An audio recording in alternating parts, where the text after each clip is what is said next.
차근차근 작은 실천부터 시작합시다 이러면은 사실 좀 돌아버리죠. 약간 말하기가 싫어요. 그래서 왜냐하면 그런 상황이 아니거든요. 자동차를 뭐 안 타고 뭐 전기를 뭐 아끼고 해봤자 그냥 이미 게임 끝. 저희가 한 설문 중에서 그런 게 있었어요. 기후변화의 원인은 무엇이라고 생각하십니까? 했더니 그런 거 있잖아요. 자연적인 변동에 의해서도 지구가 뜨거워진다 뭐 이런 거 있잖아요. 되게 놀랐어요.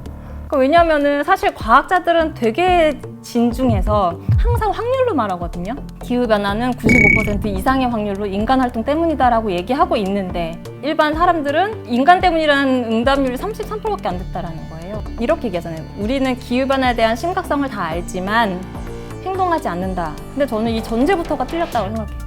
우리가 정말 기후변화 심각성을 아나? 아직 6월밖에 안 됐는데 유럽 대부분 최악의 지역 여름으로 난 114년 만에 알래스카도 30도를 넘어섰습니다. 40도까지 올라가면서 지구온난화로 인한 기후변화가 전 세계적 폭염의 주범으로 우리는 왜 기후변화를 심각하게 여기지 못할까요?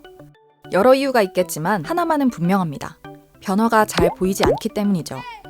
우리는 문제가 한눈에 보여야 조금은 심각성을 인지하곤 합니다. 그런데 기후의 변화는 어떻게 해도 잘 보이지 않습니다. 에어컨을 팡팡 튼 건물 속에서 매연을 뿜는 차 속에서 살다가 문득 고개를 올려다보면 그래도 비슷한 하늘. 그러니까 과거에 가장 빨랐던 자연적인 그 변화라고 하면 2만 년 전에 빙하기에서 이제 10,000년 전 간빙기까지 오는 그 시간, 그때까지 지구 평균 온도가 4도가 상승을 했습니다. 그런데 우리가 100년에 1도를 상승을 했죠. 그 25배나 빠른 이러한 속도는 한 번도 견뎌본 일이 없는 경우예요. 억겁의 세월 동안 축적된 에너지를 품고 잠들어 있던 화석 연료.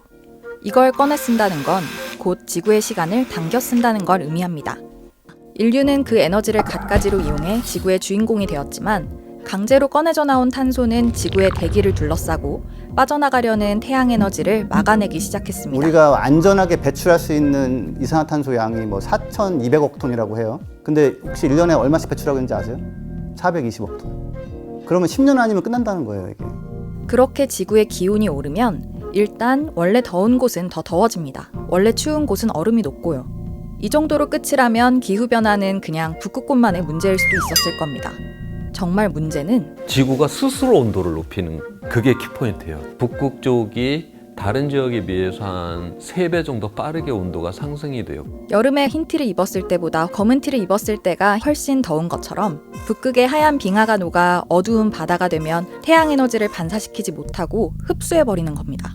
이렇게 고緯도와 저緯도의 기온차가 전보다 줄어들면 우리에게 무슨 일이 일어날까요? 바람을 통해 열을 분산시키는 지구의 조절 시스템이 예전 같지 않게 되면서 특히 요 사이에서 열을 이동시키는 바람, 제트기류. 이 제트기류가 느려지고 그러면 우리나라 같은 중위도 지역의 날씨는 좀처럼 순환되지 못하고 멈춰버리기도 합니다. 적당히 더워야 할 날씨가 폭염으로 번지고 미세먼지는 못 날아가서 눌러앉고 겨울은 심지어 더 추워지기도 합니다. 제트기류는 북극의 한기를 가둬두는 역할도 하는데 이 제트기류가 느슨해지다 보니 한기가 새어나오는 겁니다. 이렇게 극강의 사계절을 갖게 된 우리나라. 이것이 지구 평균 기온 단 1도가 오른 결과라는 사실. 한국에서만 해도 작년 여름에 폭염으로만 수십 명이 죽었습니다. 평균 온도가 올라간다는 의미는 이런 생존을 위협하는 극단의 위험 상황 역시 훨씬 잦게 찾아온다는 뜻입니다.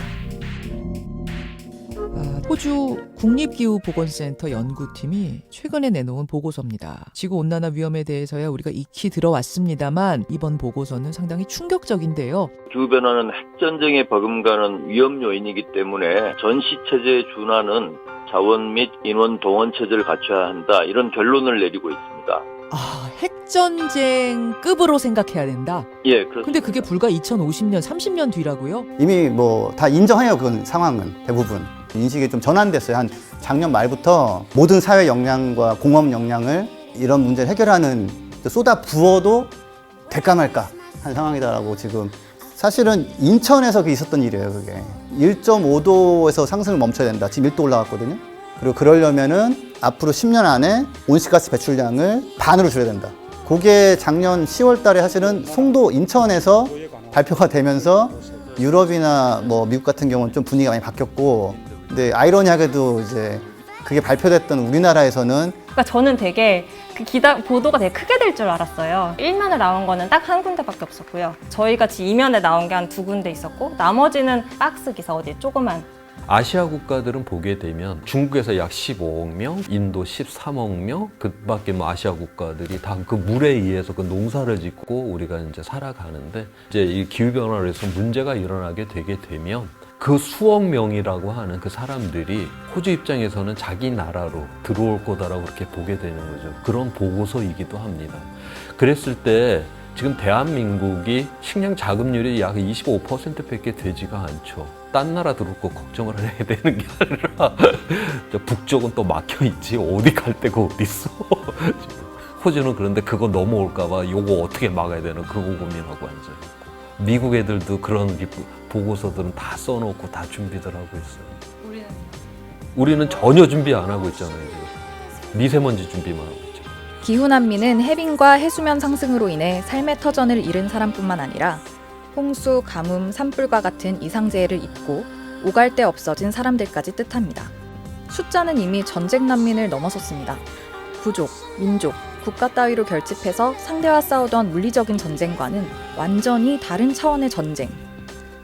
이제 인류는 기후변화라는 보이지 않는 적과 싸워야 합니다.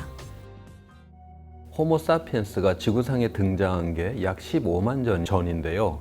우리 문명이라고 하는 거는 그에 비하면 굉장히 짧은 시간이고요. 농업을 시작할 수 있었고, 그러니까 정착을 하고, 거기에서 우리의 문명이 탄생을 할 수가 있었습니다. 우리가 뭐 먹고 쓰고 뭐 버리고 하기 위해서 이제 지구가 필요한 면적들을 이제 매년 개선을 하게 되는데 2018년 기준으로 지구가 이미 1.7개가 필요해요. 우리 한국 사람처럼 살면 3.5개가 필요합니다. 원금을 까먹고 지금 살고 있는 것이거든요. 결국 뭐 이렇게 가면 언젠간 파산을 하게 되겠죠. 지금 이제 파산인 상황이고.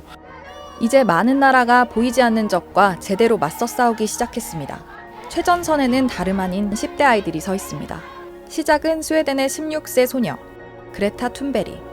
폭염에 휩싸여 있던 작년 8월 그녀는 금요일마다 의회 앞에 앉아 기후변화에 무관심한 정치권을 향해 1인 시위를 벌이기 시작했고 이 시위는 173개국의 등교 거부 운동으로 뻗어나갔습니다. 스웨덴을 비롯해서 유럽은 그래도 우리 기준에서 봤을 때 기후변화에 대해서 굉장히 적극적으로 대응하고 있는 나라잖아요. 그런데도 불구하고 부족하다라고 피켓팅을 했는데 그게 먹혔다라는 말이죠. 그런 상황에서 뭐 몰라 우리는 CO2 배출하고 뭐 그냥 할 거야 라고 하는 것은 어떻게 보면 멍청한 오래 갈 수 있는 방법이 아니거든요. 이럴 때가 아니네. 올해 대안도 있네. 전기 이걸로 받고 자동차 이걸로 받고 돈도 생각보다 남네. 우리나라는 사실 지금 가해국이기도 하거든요. 산업이 많아서. 이걸 전환시키면은 뭔가 만드는 능력이 있단 말이에요. 굉장한 그 영웅적인 국가가 될 수도 있는 거죠. 근데 그걸 아직 못하고 있단 말이에요. 그래서 정신을 번쩍 차리고 이제 그쪽으로 역량을 막 기울여서 하면 와 이걸 넘겼네. 야 그때 진짜 아슬아슬했어. 장난 아니었어 그때. 그럴 수도 있는 거죠.